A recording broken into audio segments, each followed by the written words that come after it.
Bom, boa noite, gente. Hoje nós temos a aula de violência e violência obstétrica. Nós temos como palestrante a Mayara Custódio, que ela é obstetriz e mestre em ciências pela EASH, que é a Escola de Artes, Ciências e Humanidades da Universidade de São Paulo. Ela atua em um hospital estadual no SUS, na coletiva de parteiras negras Maone, Gestar e Nascer com atenção ao parto domiciliar, e em um coletivo multiprofissional de assistência ao parto hospitalar. E nós temos como conversadora a Natália Camargo, que ela é obstetriz especialista em saúde coletiva pelo Instituto de Saúde. Ela é idealizadora do grupo de assistência ao parto e nascimento Maone, Gestar e Nascer, e é docente temporária da Universidade de São Paulo. E membro do ciclo de formação Marcos Garvey. E agora eu passo a palavra para a Mayara, e boa noite, bem-vinda, e obrigada pelas duas terem se disponibilizado. Obrigada, Beth, pelo convite, né? Espero que todos e todas aí estejam bem, aquecidos, em casa, se possível. E antes de começar, eu vou transmitir uma apresentaçãozinha que eu fiz. Eu queria saber se alguém tem algum problema com imagens de violência obstétrica. Não tem nada explícito, são duas imagens aqui, para mim, elas são meio fortes, assim, mas não tem sangue, não tem pessoas reais, são desenhos. Mas se alguém falar que tem algum problema, que isso toque em algum lugar aí, acessa algum lugar, aí eu posso tirar antes de acessar. Pode me mandar mensagem no privado, por aqui. Alguém? Ninguém? Então, tudo bem, gente. Então, eu vou transmitir, tá? Uma apresentação.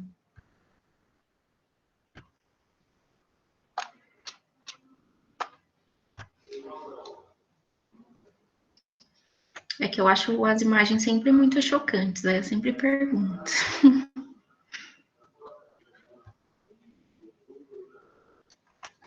Obrigada pelo carinho e cuidado de perguntar. Ai, tem que perguntar, né? Porque eu pergunto porque teve uma aula que eu tava que mostraram uma imagem que me atravessou muito, assim. E aí eu gosto bastante de colocar algumas imagens que eu acho que são fortes para dar uma introduzida no assunto, né? Mas é sempre importante a gente perguntar, porque pode fazer com que a pessoa vá para algum lugar que não é legal, né? E às vezes não é necessário isso. Mas vamos lá. Gente, vou começar essa apresentação com essa imagem, que eu acho que dá para a gente falar muita coisa sobre violência obstétrica e violação de direitos, né? Direitos de pessoas com vagina, só de olhar para essa imagem. Porque é justamente isso, né? A gente vê na imagem um médico, homem branco, e uma mulher provavelmente não branca, né, gestando, e ele tá ali colocando uma bandeira, né, a bandeira da medicina, em cima do corpo dela, como se aquele fosse o território dele, né? Dá para perceber que ela tá nua, que ela tá com as mãos amarradas, e ela tá de máscara, mas como não é um contexto de pandemia, na verdade isso é um silenciamento. Então, é justamente isso, assim, né? Essa imagem resume muita coisa do que é a violência obstétrica. E assim, eu não queria fazer dessa aula o que é episiotomia, o que é tal coisa, e cristeleri, violência, porque eu acho que esse é um assunto que a gente já tem falado muito, principalmente quem está aí transitando sobre essa temática, né, de saúde da mulher, né, e está associado a algum tipo de movimento de mulheres aí, mas a gente vai falar disso também. Eu queria, na verdade, contextualizar vocês um pouquinho sobre todo esse cenário, né, de posse de corpo, de violência e de racismo obstétrico. Então, vamos lá. Primeiro, né, a gente tem que pensar que a gente vive num contexto político e social onde, no papel, existem aí muitas maneiras da gente fazer um planejamento reprodutivo de pessoas que têm vagina. Só que o acesso dessas pessoas a esses métodos, né, e não só esses métodos, mas a própria informação, ela é muito restritiva. E aí eu coloquei, né, quem tem o direito de gerar ou não uma criança, Porque eu acho que se a gente for aí revisitar, as mulheres que são mães aqui, forem revisitar a sua própria história, ou a história de outras pessoas aí que gestaram, que pariram, que criaram ou não a criança, a gente vai sempre achar muitas histórias de culpabilização. Então, quem é a pessoa que tem o direito de gerar uma criança? É uma mulher, né? Primeiro tem que ser uma mulher, você não pode ser um homem com vagina. Então, essa mulher, ela tem que ser casada, ela tem que ter um marido, ela tem que ter uma casa, né? Ela tem que ter uma boa condição financeira. E aí, se essa pessoa está nesse contexto, ela, né, essa gestação, ela vai ser comemorada, as pessoas vão parabenizá-la por essa gestação. Agora, qualquer coisinha que te tire desse contexto, já te retira o direito social e até político de gerar, né, ou de parir uma criança, né? E aí a gente coloca essa pessoa no lugar da violência. E o que as pessoas costumam fazer, né? É uma culpabilização muito grande, né? Então, eu atendo mulheres, né, e pessoas que estão gestando, e eu sempre falo que às vezes a gente descobre a gestação, gesta a criança e também gesta a culpa, né? Que é muito comum, porque ao longo, assim, desse processo todo de gestar, as pessoas falam muitas coisas, né? A gente passa por muitas coisas, a gente vive muitas violações, então acho que qualquer mulher aí que passou por um pré-natal, que passou por um parto e que não teve condição de escolha, né, de equipe ou de pessoa ali que ela considerasse segura para estar nesse cenário, nesse momento inteiro da vida dela, que é um momento muito importante, ela vai ter uma história, né, de violência ou de violação, principalmente violações físicas, assim, né, psicológicas para contar. E quando a gente para pensar como essas pessoas são atendidas e qual é a lógica desses lugares, então hoje as mulheres gestantes, em sua maioria, né, e as pessoas que gestam, que têm vagina, elas vão ser atendidas dentro do Sistema Único de Saúde. E no Sistema Único de Saúde, a gente tem ali as UBSs, e essas UBSs, em sua maioria, pelo menos aqui em São Paulo, elas são geridas por organizações sociais de saúde. E o que são essas organizações sociais de saúde, né? São, na verdade, organizações que vão ali gerir o serviço com dinheiro público. Mas qual é o problema disso, né? O real problema disso?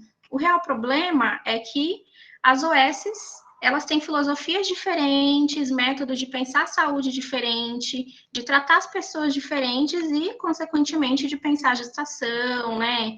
O parto, esse processo de gestar, a informação completamente diferente, né?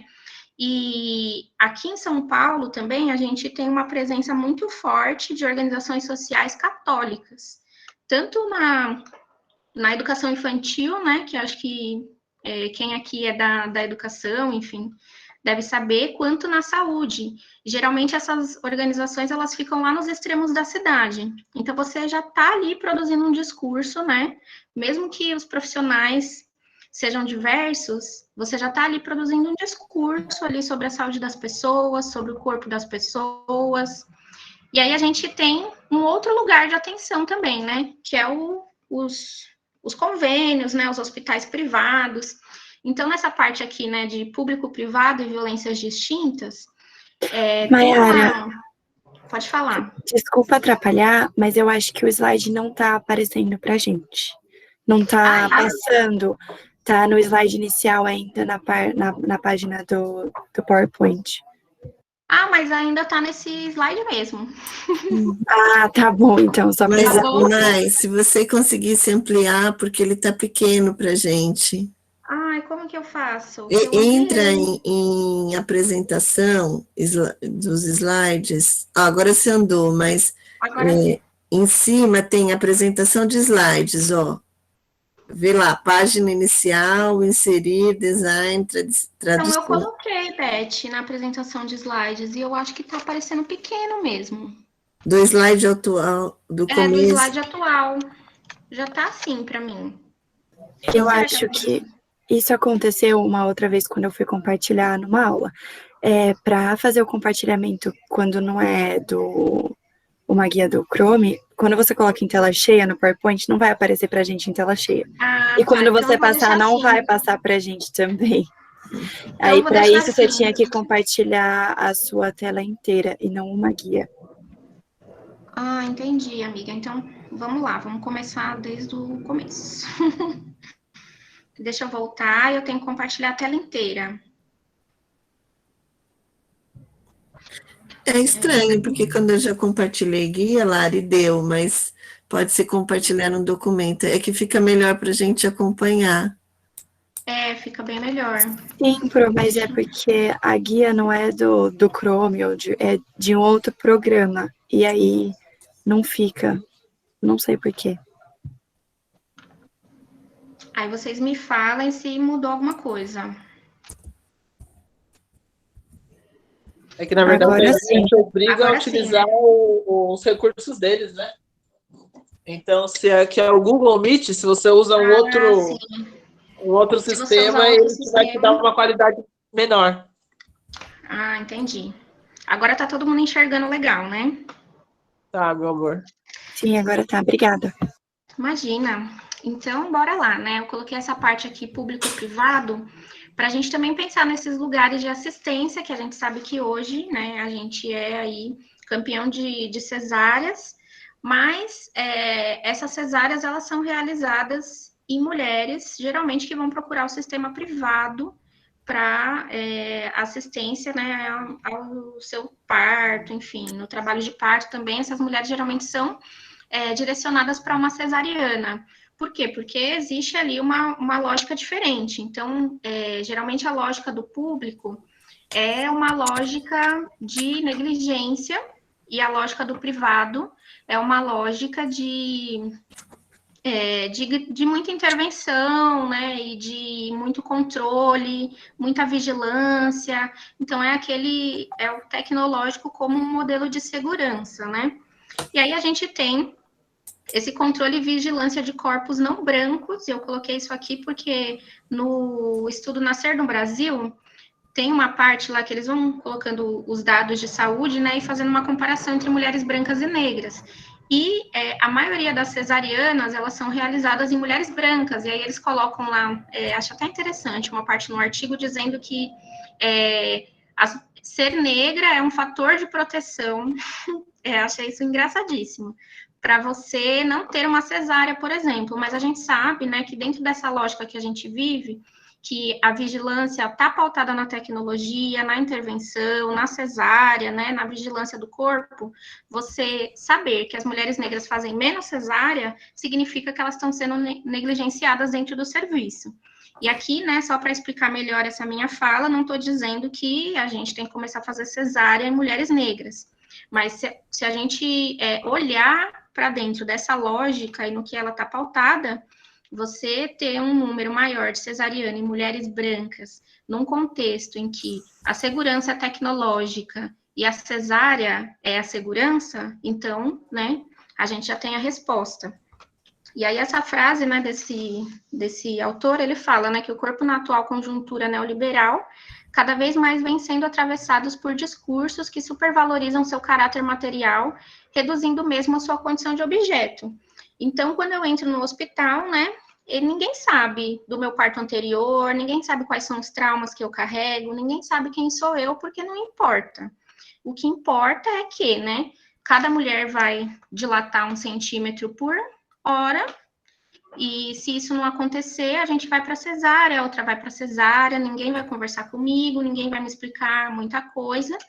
E o jeito que a gente aprende a olhar para o nosso corpo e para a nossa saúde, quando a gente está dentro de uma instituição de saúde, faz também com que a gente se coloque um pouco nesse lugar. E eu falo até a gente mesmo, né, que tem esse entendimento. Uma história que eu gosto muito de contar, que eu acho bem interessante, é que num dos primeiros meses, assim, que eu cheguei, né, no hospital onde eu trabalho, que é um hospital do SUS, um hospital escola aqui em São Paulo, é um hospital gerido pela Secretaria Estadual, e a gente tem um centro de parto normal, muito bonito lá, muito completo, novo, né, de 2015, então tem banheiro dentro dos quartos, banheira, tem privada, tem chuveiro, e por que eu tô falando isso, né?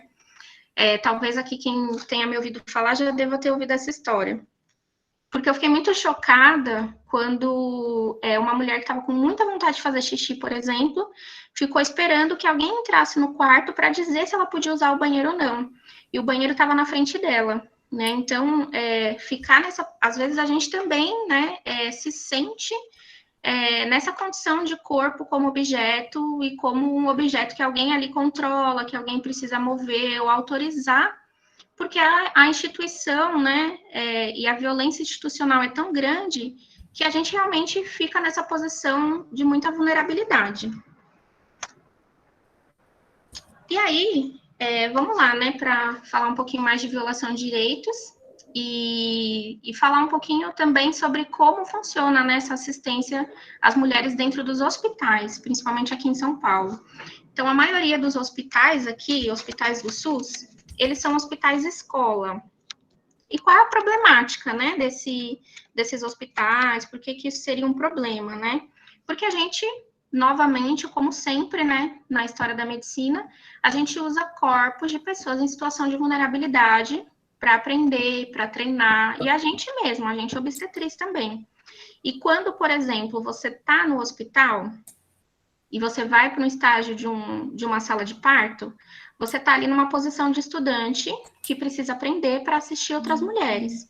Mas, ao mesmo tempo, será que a gente pergunta para a mulher se ela autoriza que eu, estagiário, acompanhe ela? Ou ela é simplesmente obrigada e ela não tem escolha, né? É uma coisa a se pensar, não é mesmo? Porque ela não sabe como ela... Às vezes as mulheres nem sabem, né, em que ano que a gente está, o que a gente está aprendendo, o que é o nosso curso, o que nós somos. Então, será que a gente se coloca nessa posição para essas mulheres?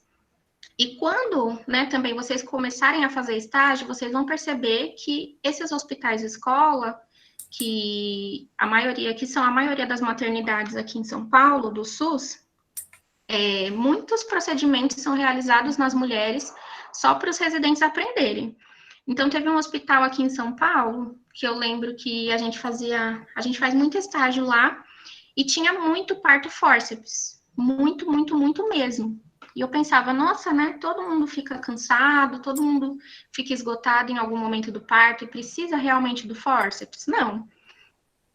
Eles faziam para os residentes aprenderem, né? E era sempre um dia específico de um plantonista que sabia muito bem manusear o fórceps e ele indicava. Então, olha lá, né? E aí, se a gente retornar um pouquinho, né, nessa história da medicina, a gente consegue encontrar várias histórias dessas, né? A mais famosa aí que a gente sabe é a do médico do SINS, né? Que usava corpos de mulheres escravizadas para fazer cirurgias uroginecológicas. E, às vezes, teve uma mulher que passou por diversas cirurgias, ele não usava anestesia, e ele falava que os negros tinham um poder, uma capacidade impressionante de aguentar a dor, né? Mas se a gente vier aqui para cá, para uma história recente do nosso país, a Santa Casa do Rio de Janeiro, que é vinculada, se eu não me engano, à Universidade Federal, à Universidade Estadual do Rio de Janeiro, por exemplo, passou a fazer muitos estudos e muitos trabalhos em corpos de pessoas recém-alforriadas e até pessoas escravizadas, assim, que eram cedidas para os cursos de medicina. Então, isso é muito recente, né? Isso está muito enraizado ainda nessa cultura médica, principalmente aqui, né, no nosso país, de teste, né, de controle também dessas pessoas que usam o serviço de saúde, porque as pessoas também têm essa ideia de que se você está dentro do serviço de saúde, o profissional, ele não está te prestando um serviço, né? As pessoas às vezes se portam como se elas estivessem fazendo um favor para você e te retira completamente dessa posição de escolha aí, né? Então, a gente tem esse histórico muito enraizado. E aí, a Simone Diniz tem um artigo que foi de um seminário que chamava Vagina Escola.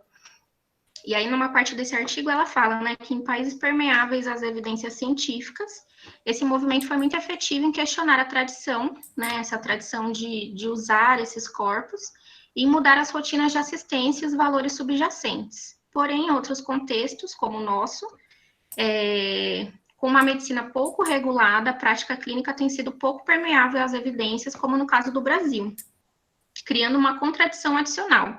A permanência não regulada de intervenções reconhecidamente inseguras e dolorosas, o que configura uma forma de violação de direitos nova, sendo a novidade o seu reconhecimento como problema e não sua ocorrência. Então, o que isso quer dizer, né? A gente já sabe, por exemplo, que não pode fazer cristeler, que não pode empurrar a barriga da mulher, que você não deve fazer uma medicação se não há indicação, só porque você quer dormir, ou fazer uma cesariana porque você está cansado, ou fazer um corte na vagina da mulher, porque isso não tem a menor necessidade. Isso já são coisas óbvias, né? Que a gente já tem falado muito aí, e até em eventos de obstetrícia. Mas o problema maior é justamente esse, é reconhecer que isso é um problema, né? E que esses problemas são problemas que atravessam a vida das mulheres, né? Às vezes viram do avesso a vida das mulheres que passam por isso e se sentem violadas e têm consciência de que isso é uma violação. E aí, né, ainda sobre violação de direitos, a gente tem entrado aí num contexto, né, a gente sempre vive assim, né, nesse contexto, de muita ameaça aos direitos das mulheres, enfim, principalmente aí no que diz respeito à saúde, ao parto e ao nascimento, sempre querendo fazer uma redução muito grande da gestação ao feto, né, como se aquela mulher, né, que fosse um ser constituído, ela já não tivesse mais vontades ou poder sobre seu próprio corpo, já que tem um outro ser humano na barriga dela. Então, não sei se vocês lembram, mas no ano de 2019, o Ministério da Saúde, ele disse que não era para a gente mais falar em violência obstétrica, basicamente isso. E isso foi muito apoiado pelo Conselho Federal de Medicina, né? Como sempre, né? Tudo que a gente fala de violência e violação, enfim, eles são pessoas que nunca fazem uma autocrítica institucionalmente, assim. E o Ministério Público teve que entrar ali no meio e fazer uma mediação para dizer que as mulheres são violentadas sim e que essa palavra é importante de ser usada. E aí também teve esse caso de recusa terapêutica, eu não sei se vocês lembram que foi isso, mas foi uma... não é norma técnica que chama, eu esqueci como que chama, não foi, acho que basicamente é parecido com uma norma, assim, uma norma técnica do Conselho Federal de Medicina que dizia sobre o abuso de direito da mãe sobre o feto, né, e que a mãe não podia recusar, né, propostas terapêuticas de médico, porque isso era um abuso de direito, né, existia um feto ali, e se o médico estava dizendo, era basicamente isso, que se o médico estava dizendo que aquilo seria bom para o feto, aquela mulher não tinha o direito de dizer que não.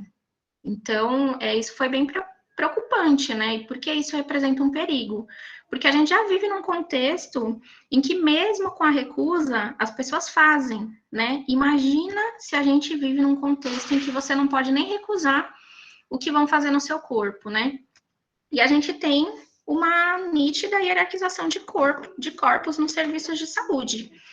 E quando a gente fala isso, a gente está falando de quem? Bom, nós estamos falando das mulheres pobres, das mulheres negras, dos homens trans, né? De pessoas PCDs, mas, sobretudo, de mulheres, né? Lésbicas também, que vão procurar o serviço, mas, sobretudo, de mulheres imigrantes, né? Por quê? Porque a gente está tendo... a gente vê, né, e observa dentro dos serviços de saúde também, muitas mulheres imigrantes que ficam sozinhas dentro no processo inteiro de trabalho de parto delas, né? E sozinhas mesmo, assim, né? É difícil, né, a gente fazer uma escadinha de negligência, a gente nem deve fazer isso, mas quando você vê a assistência que as mulheres imigrantes, né, haitianas, as bolivianas, as nigerianas, as angolanas, a assistência que elas têm, né, e isso vem também com muito racismo, né, ali no meio, é basicamente isso, elas chegam no hospital e elas ficam sozinhas até elas parirem, né, os médicos não tocam nelas, geralmente os profissionais não tocam nessas mulheres, não perguntam, não conversam com elas, né? Muitas vezes é só os companheiros ou acompanhante que fala português, né? que se comunica, então ela fica ali completamente apagada daquela cena, né? E a gente vê isso nitidamente nos serviços. Diferentemente, quando chega uma mulher, né, que, voltando ali para o começo, aquela mulher que tem o direito de gestar, que pode ser mãe, porque ela está ali naquele contexto que é aceitável, ela vai ser olhada diferente, o corpo dela vai ser tratado diferente, que é a mulher universal. E quem é essa mulher universal, né? Como que é essa mulher universal? Ela é uma mulher branca, que vive aquele contexto de pessoa que pode ter um filho. E isso se ajuda a configurar e estruturar muito o nosso entendimento de saúde, de corpo, e de onde e como enxergam os profissionais de saúde. Então, primeiro eu queria falar um pouquinho sobre essa mulher universal. E aí, se você digita, por exemplo, lá no Google, gravidez ou gestação, essas imagens que vão aparecer para você. Então, o que a gente vê aí, né? Se você vai descendo o negocinho do Google, você só vê romance, sapatinho, barriguinhas bonitas, sem estria, né? Muito branquinhas. Essa é a mulher universal. Ainda assim, né? Ela está sendo muito reduzida aí a barriga, né? Ao bebê que tá dentro do corpo dela. Ela não tem nem cabeça, olha só. A gente não sabe nem como é a cara dela. A gente só sabe que ela tá feliz, e dá até para ver nesse desenho, né, uma mulher sorrindo. Não que as mulheres não possam sorrir quando elas estejam gestando, né, ou não possam ser felizes e ficarem contentes, né, muitas ficam. Mas a gente sabe que existe aqui uma diversidade, né, de contextos de gestação, e que não é esse. Então, por que essas imagens aparecem em maioria, né? Cadê as outras imagens? Cadê os outros contextos de gestação? Cadê as outras cores de barriga? Elas não vão aparecer. E aí, o que a gente tem, né, de problema, que é muito, muito sério também, muito ruim, é essa cultura das pessoas, né, o entendimento de saúde das pessoas, e o próprio trabalho de educação em saúde que a gente não tem. Geralmente as mulheres vão ter contato com o próprio corpo delas quando elas ficam grávidas, né? E isso é muito problemático, porque a gente vive uma vida inteira sem saber, por exemplo, aonde é o buraco do xixi e aonde é o buraco que sai a menstruação. Isso é muito comum, né? E isso é uma grande falha no nosso processo de educação em saúde aí, ao longo da nossa vida.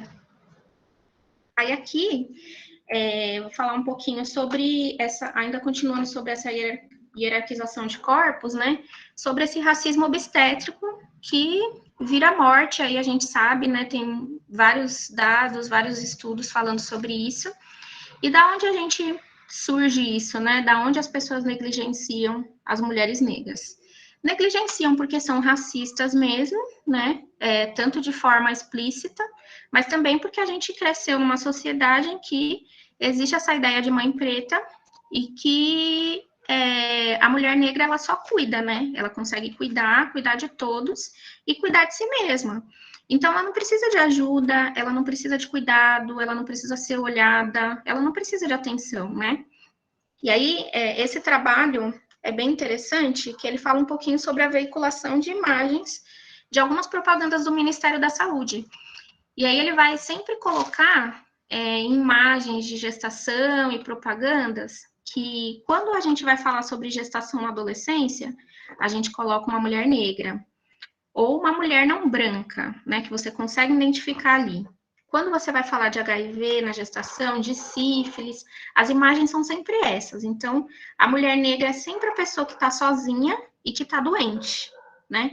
E aí, quando a gente vai falar sobre outras coisas, né, sobre plano de parto, sobre posições de parto, as imagens que a gente vê é sempre ali aquela mulher universal, acompanhada, né, feliz, sorrindo.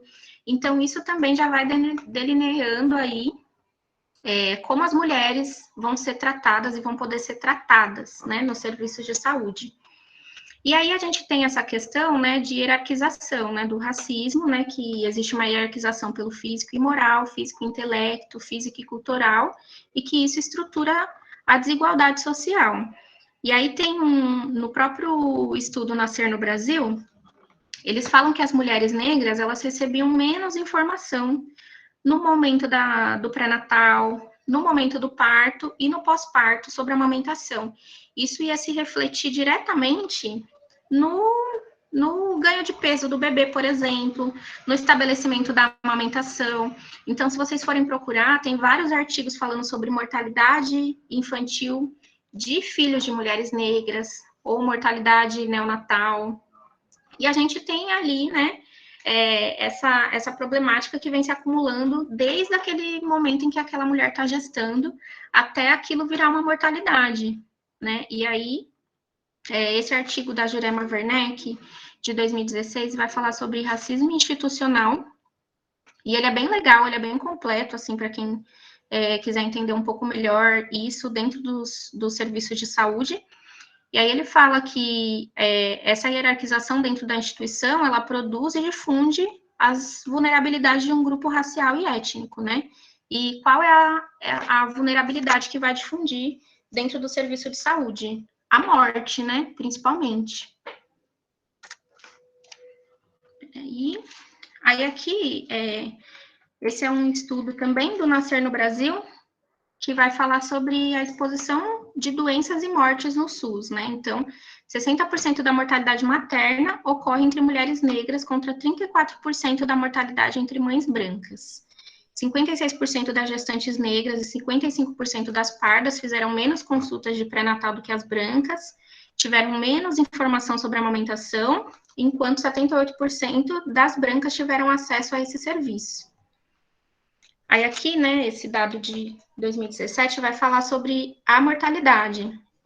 E aí, quando a gente separa, né, dilui esse dado negras entre pretas e pardas, a gente vê que as mulheres pretas têm uma mortalidade altíssima, que é esse roxinho aqui de cima, ó, mostrando a mortalidade dessas mulheres. E aí a gente para pensar, né? Mas por que tudo isso, né? Como ensinam o nosso corpo, né? Como as pessoas, como os profissionais nos enxergam, o que acontece ali no meio do caminho, né? E aí esse estudo, ele fala um pouquinho sobre essa mudança de paradigma, de entendimento de saúde, de corpo, e ele fala que a medicina saiu desse eixo mágico religioso e empírico, que enxergava as práticas de saúde através de manifestação de deuses, religiosas, enfim, onde a doença era o desequilíbrio dessa lógica, revertida em ação de sacerdotes e xamãs. E aí hoje, né, nesse modelo biomédico, mecanicista, a centralidade do pensar a saúde está sempre na doença, né? E a gente tira completamente a visão sobre a multicausalidade dessas manifestações do corpo. Então, né, claro que eu vou entrar no hospital e ninguém vai achar importante, por exemplo, se eu sou uma mulher boliviana e entro num hospital e quero levar minha placenta, para que eu quero levar minha placenta? Né? Se eu quero parir numa posição específica, ou se eu tenho uma cesárea, por exemplo, ninguém sabe qual é o significado para uma mulher boliviana que vive uma cultura específica, o que é fazer uma cesárea. Então, você retira completamente ali a produção histórica daquele corpo social e você, né, só enxerga ele e utiliza daquele corpo como se ele fosse um objeto mesmo dentro do serviço.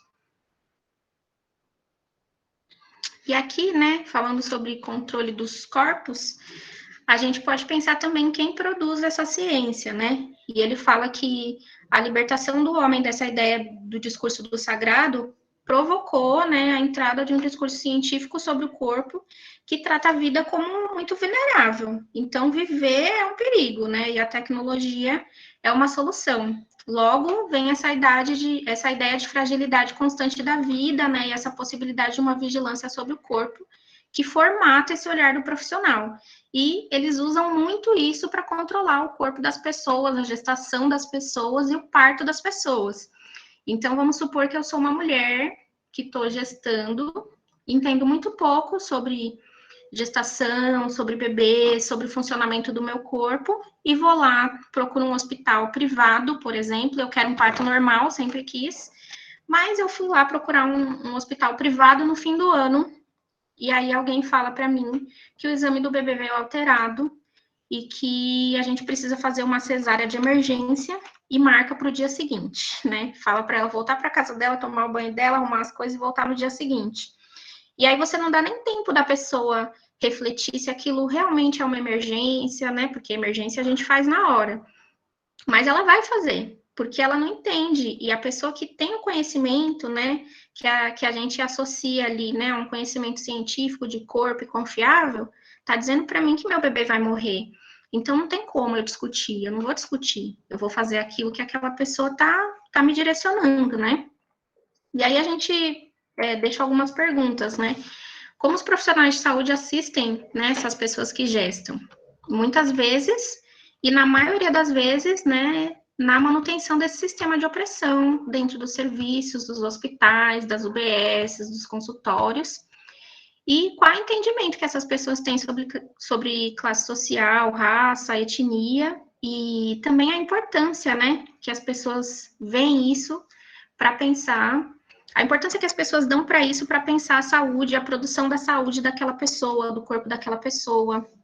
E esses indivíduos, na verdade, não veem tanta importância, porque eles são formados, né, sob esse paradigma da branquitude como padrão e servindo a esse modelo biomédico. Então, eles são acostumados a atender as pessoas universais, que são brancas, que são católicas, né, e que seguem ali o que eles falam, que se alimentam bem, que fazem atividade física, e pensar fora dessa lógica de pessoas universais, são poucos profissionais que fazem isso, né? Os próprios profissionais da assistência básica, né, que trabalham com saúde da família e que tem ali uma abertura, né, um repertório maior para pensar a saúde, ainda assim tem muita dificuldade de quebrar com esse modelo biomédico, que não é só um modelo em que eles foram formados na graduação, mas é um modelo que a gente aprendeu ali desde criancinha a pensar, né, como que funciona a saúde, como que funciona o nosso corpo, e,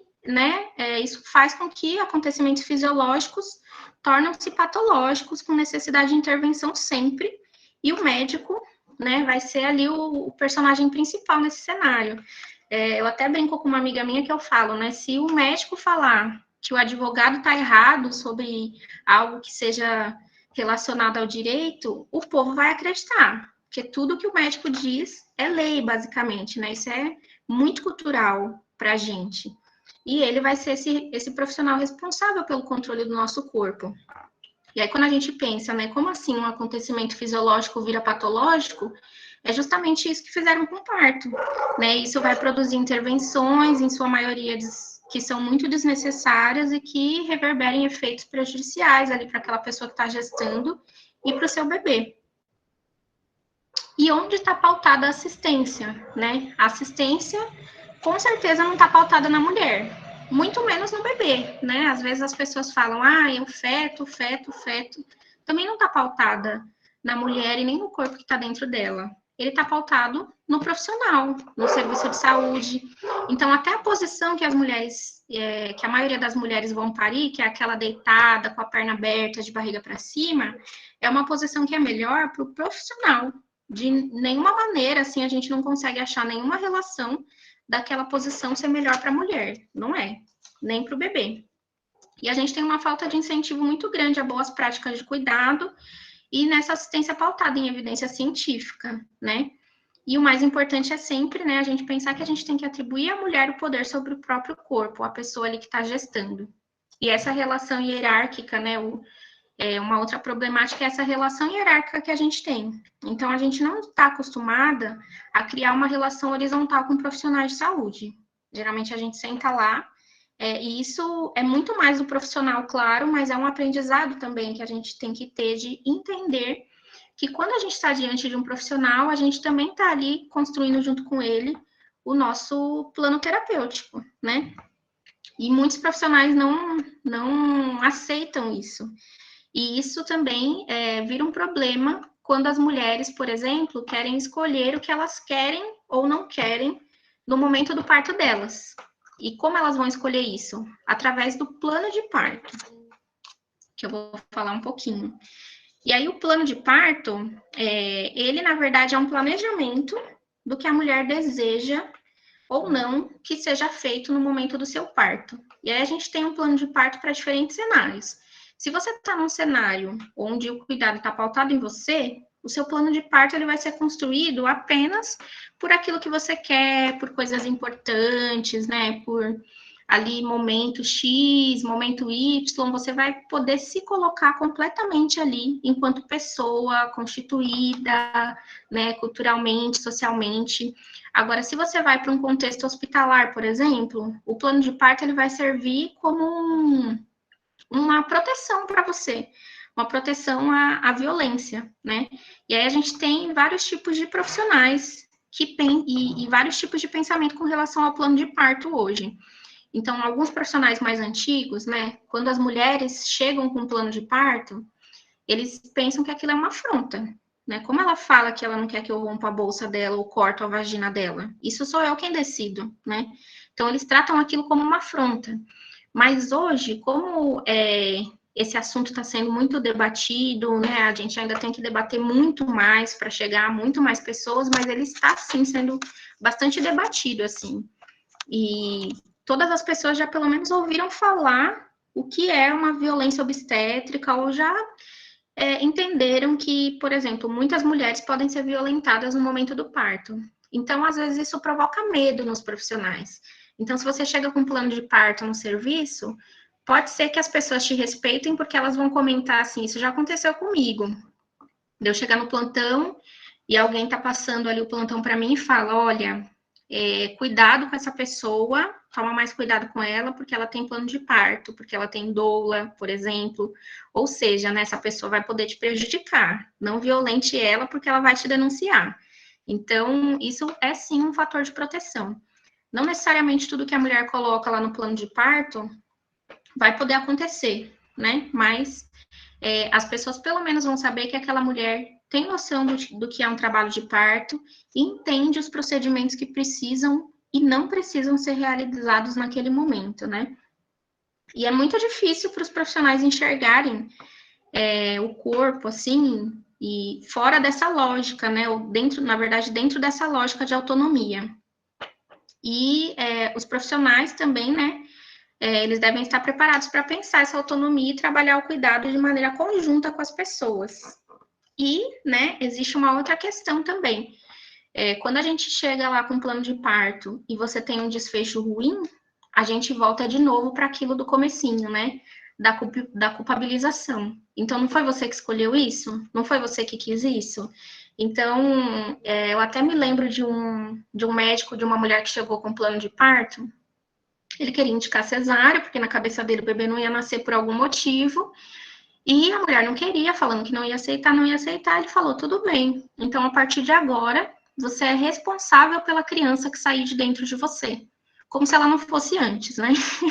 Mas ele meio que estava querendo dizer que a criança ia sair de algum jeito e que ia ter algum tipo de problema, né? Ia dar algum pepino ali se ela continuasse insistindo naquilo.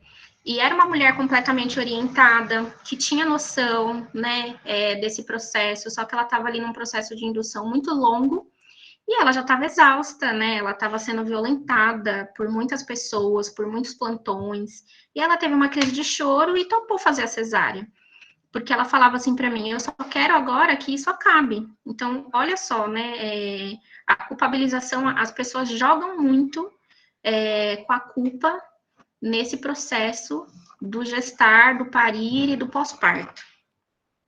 E aí, né, terminando, né, só para terminar, para finalizar, o que a gente pode considerar como violência obstétrica, né? Então, a gente fala bastante coisa, né, sobre o Christeler, que é empurrar a barriga da mulher para o bebê descer, que pode prejudicar o bebê, pode prejudicar o períneo da mulher e não tem necessidade de você fazer isso. O corte na vagina, que é a episiotomia, você colocar ocitocina numa mulher que tem contração, né, que não tem indicação para acelerar o parto, ou romper uma bolsa para acelerar o parto. É basicamente qualquer coisa que não tenha evidência científica, que não seja explicada para a mulher e que não exista ali um consentimento, né? Então, toda vez que a gente pensar em violência obstétrica, é nisso que a gente tem que pensar. Em evidência científica, escolha informada e consentimento. E aí, vou deixar aqui as referências para vocês e finalizo minha fala.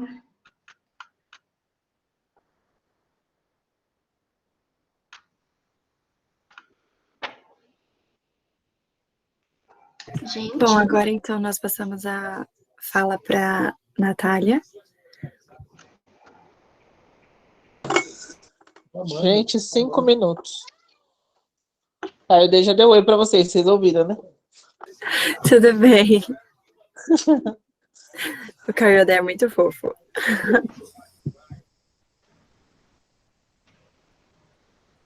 Obrigada, Mai, pela sua excelente aula, viu?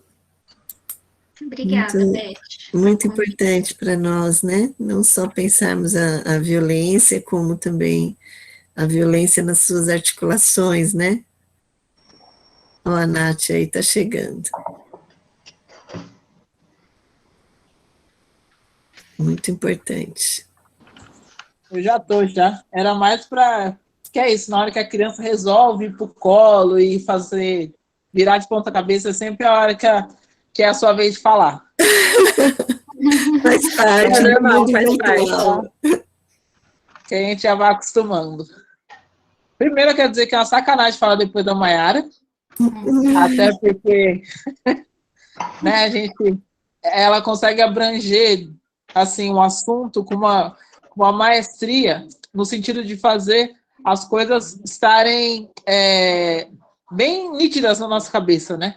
Não é algo que a gente consegue, sei lá, querer enganar e dizer que a gente não entendeu, porque ela tem uma didática de explicar as coisas que é surpreendente.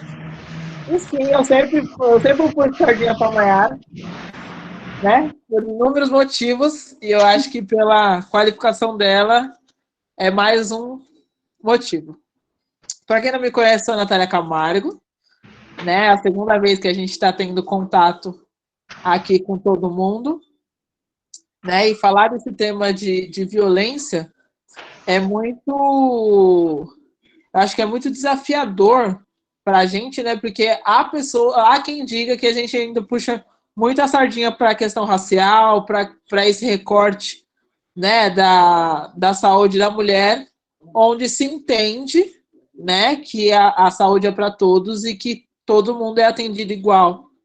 Né? Então, quando a Maiara ela traz os dados, né, que é o que eu sempre falo, contra os dados não tem muito que a gente discutir, né? E por mais que, às vezes, a gente não localize esses dados propositalmente, né, pensando em algo de uma violência mais ampla, pensando numa violência institucional, no caso, que esses dados eles são sonegados no sentido de que a gente não precisa fazer certos recortes. Né? A gente não precisa fazer um recorte de raça, a gente não precisa fazer recorte de idade. Ah, não, mulher é tudo igual, né, pensando culturalmente, enfim, isso daí também já caracteriza o motivo da gente pensar nas violências.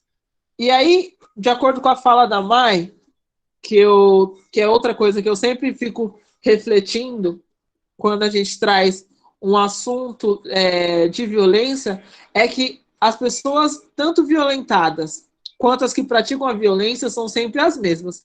E aí, a gente pensa do porquê que elas permanecem acontecendo. O que faz que as posições permaneçam? Né? Que sempre as mesmas pessoas são violentadas e sempre as mesmas pessoas violentas. O que mantém essa linha de raciocínio? Então, se a Má puder falar um pouquinho para a gente do porquê ela imagina de que continue que é perpetuado essa linha de raciocínio, seria legal, porque acho que fica bastante... Como se fala? Fica bastante... sai do senso comum, na verdade. Né? Da ideia de que... mas... Que é o que eu ouço, né? Mas é porque, na verdade, elas deixam, é porque elas não ligam. É porque, na verdade, elas não sabem. Que é como mesmo a Má falou, né? A ideia de que você não sabe exatamente o que é ser violentada, você não sabe que você está sofrendo violência, então tá tudo ok, tá? Você pode seguir como profissional do jeito que você bem entende, porque o outro lado simplesmente não sabe.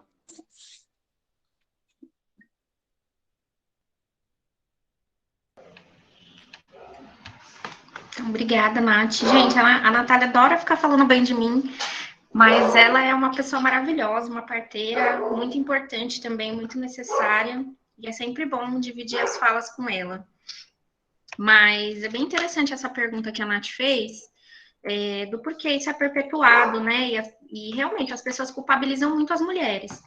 Então, por exemplo, eu vou dar um exemplo, eu estava atendendo eu e a Nath mesmo, a gente estava atendendo uma mulher que ia parir em casa, que pariu em casa, inclusive, que tinha muita informação, e que um dia ela foi na consulta com o médico, ela e o marido, os dois muito informados, e aí o médico falou, eu quero fazer um toque em você. E aí ela falou, mas aqui eu sei que não precisa fazer toque no pré-natal. Mas eu quero fazer um toque em você. E aí, diante dessa situação, ela se sentiu fragilizada, o companheiro também, o médico ficou insistindo, ele dizendo que precisava fazer isso, e ela não estava nem no termo, né, não tinha mais que 37 semanas, fez o toque nela. Para o médico, aquilo foi o quê? Um toque. Para ela, foi algo que atravessou ela de um jeito que a gente ficou 3 horas falando sobre isso na consulta, né? E sobre o quão ela se sentiu fragilizada, vulnerável, quanta dificuldade que ela teve de dizer que não e de bater o pé e falar que ela não queria. Então, na verdade, isso não é culpa das mulheres, né? Isso é um projeto que faz parte de vários outros projetos, inclusive uma cultura aí patriarcal mesmo, de continuar controlando o corpo das mulheres. Então, não é interessante a gente ter uma educação em saúde, não é interessante a gente descobrir qual é o buraco que sai o xixi, qual é o buraco que sai a menstruação, ou que o clitóris é um órgão, uma partinha ali do nosso corpo que foi feita só para a gente sentir prazer.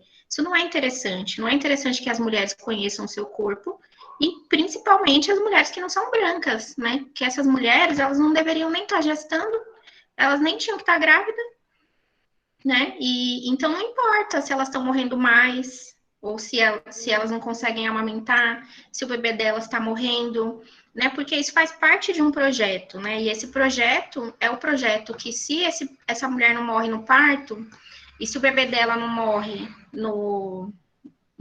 ali por falta de uma alimentação adequada, ele pode morrer através de uma violência policial, por exemplo, na adolescência, quando ele for adulto.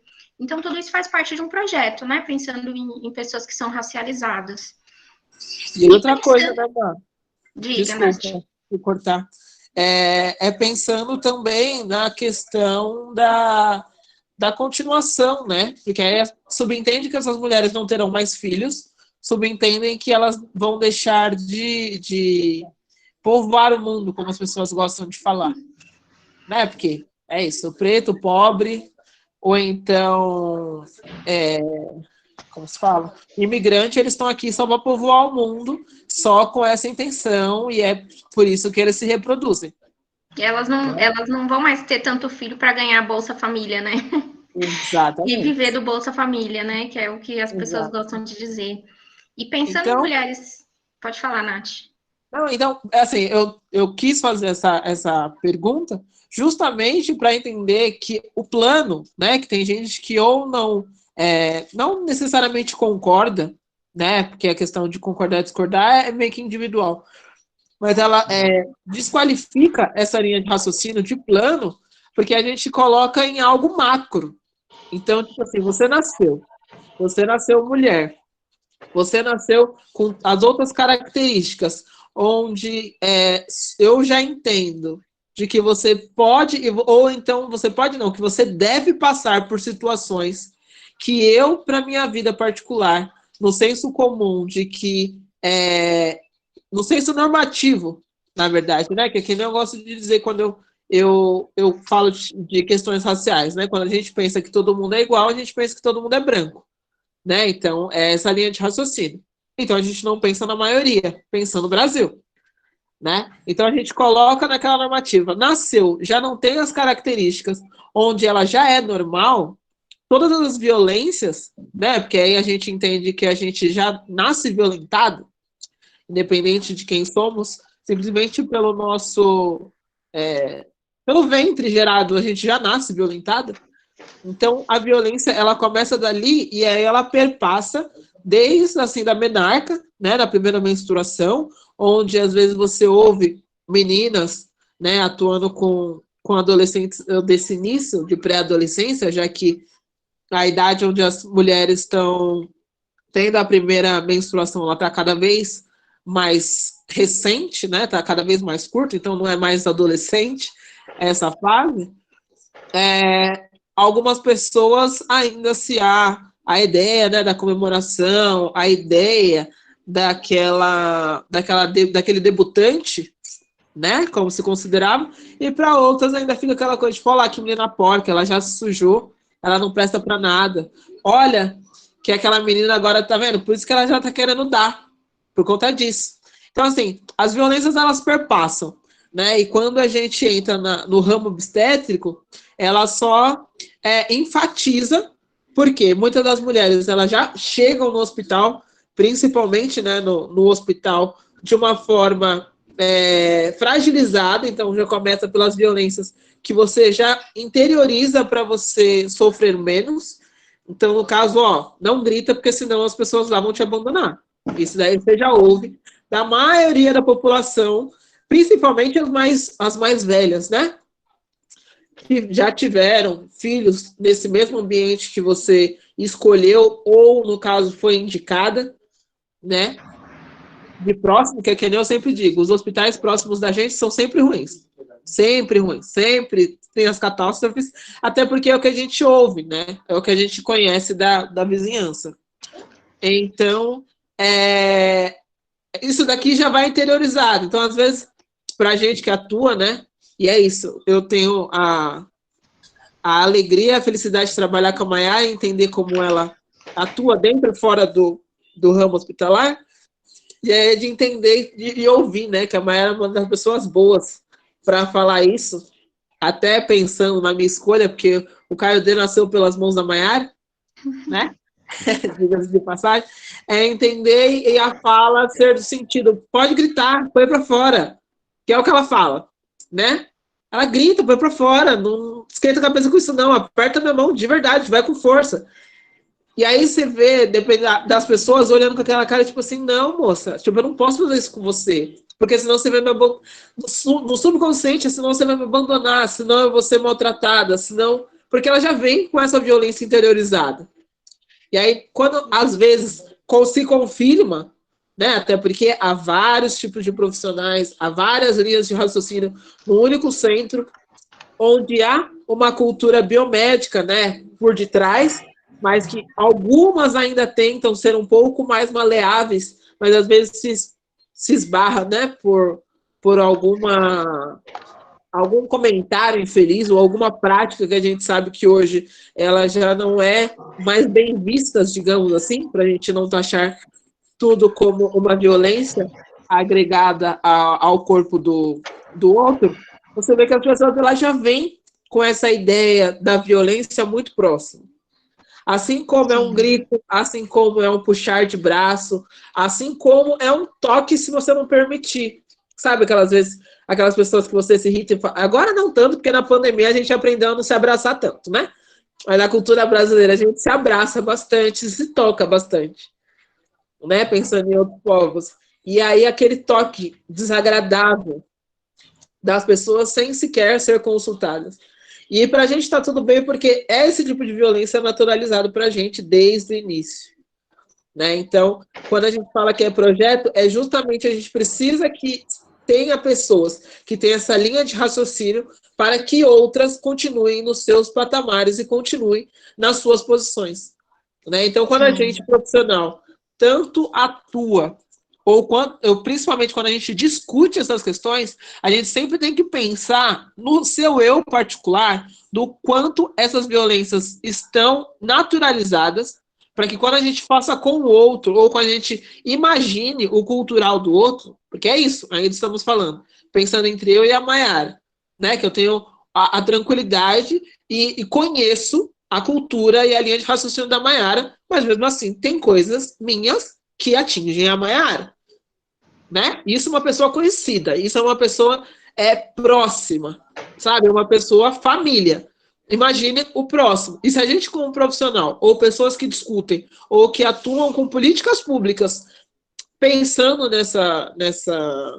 com esse objetivo, na verdade, pensando nesse tema, a gente sempre tem que primeiro se analisar, né? Pensando o quão arraigada ou em quão natural há algumas violências para nós, para que a nossa assistência ou que a nossa luta seja cogitando o macro, né? Até porque a gente está fazendo um recorte, né? Principalmente na violência obstétrica, mas essa violência, ela perpassa muitas coisas até a gente nominar obstétrica. Isso do começo, meio ao fim, né? Que é uma coisa que a gente também nunca fala muito, que vai, sei lá, violência durante o pré-natal, né? De mulheres que não... Olha lá vai aquela menina com 5 filhos aqui de novo. Ela já não sabe tudo que vai fazer? Como se ela não tivesse o direito de fazer todas as consultas de pré-natal. Como se ela não tivesse o direito dela, né, digamos, dos 20 minutos, que é o que geralmente acontece nas consultas nas unidades básicas de saúde. Nem os 20 minutos ela tem aquele direito, né? Então, esse tipo de coisas que a gente já vê que a gente sempre tem que... eu não digo controlar, né? É se questionar. Porque a partir do momento que a gente se questiona, a gente consegue parar sequer para ouvir, porque isso não necessariamente a pessoa vai conseguir atuar, né? Sequer ouvir qualquer necessidade e qualquer ação que possa favorecer e essa mulher não vivenciar a violência, ou principalmente, né? Vivenciar e não entender a violência, porque aí é uma outra discussão, uma outra questão, a ideia das pessoas entenderem que elas foram violentadas. Porque muitas coisas a gente entende, a gente vê e a gente fica indignada. Mas para as pessoas que sofreram, ainda não caiu a ficha. E aí, quando a gente atende, né, que nem eu e a Mar, a gente atende hoje junto também, pela Maoni, é a ideia de que às vezes a gente ouve, não, mas vocês não fazem o corte? Porque se eu precisar, eu queria que vocês fizessem. E a gente, uma olha para a cara da outra, aquele ar de tipo assim, o que você viveu, o nosso objetivo é ressignificar para que talvez você entenda e você julgue, né? Porque também não cabe a gente ditar o que foi, o que não, a violência. E aí, conforme você vai assistindo essas mulheres, elas vão se deparando, questionando, e aí o nosso trabalho é voltado nesse autoconhecimento e essa autodescoberta desse momento vivenciado. E é isso. É isso. Acho que a Ana levantou a mão para falar, mas eu só Sim, vou terminar um pouquinho de falar, que a Nath falou muito bem, né, sobre essa lógica. E eu acho que essa lógica que a Nath colocou, esse projeto que a Nath colocou, é um projeto que estão inseridos aí as pessoas racializadas, né? Então, as mulheres negras, as mulheres indígenas, as mulheres imigrantes, enfim, qualquer pessoa que não seja essa mulher universal, está dentro dessa lógica de que não importa o que vai acontecer com a vida dela, com a vida do filho dela, ou se aquela vida vai sumir. Parece forte isso, pesado, mas é isso, né? De forma subjetiva, assim, é o geral que acontece. Mas pensando no geral, né, nesse outro projeto que é o patriarcado, a manutenção do patriarcado, a gente tem as pessoas e as escolas médicas precisam manter esse controle, né? Isso é uma posição hierárquica que foi construída dessa maneira, né? Na maneira de controlar corpos de outras pessoas, de homens e mulheres, principalmente de mulheres, para manter essa cultura patriarcal. E aí, se as mulheres começam a falar de ginecologia autônoma, de parto natural, parto domiciliar, né?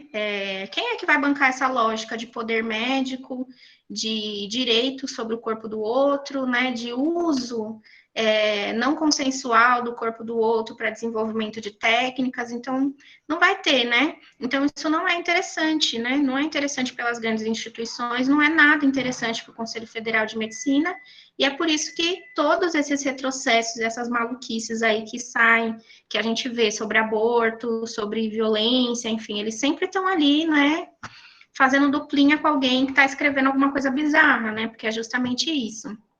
Mas pode abrir para perguntas aí. Eu gostaria primeiramente de agradecer muito, Maiara e Natália, por terem se disponibilizado pela fala de vocês.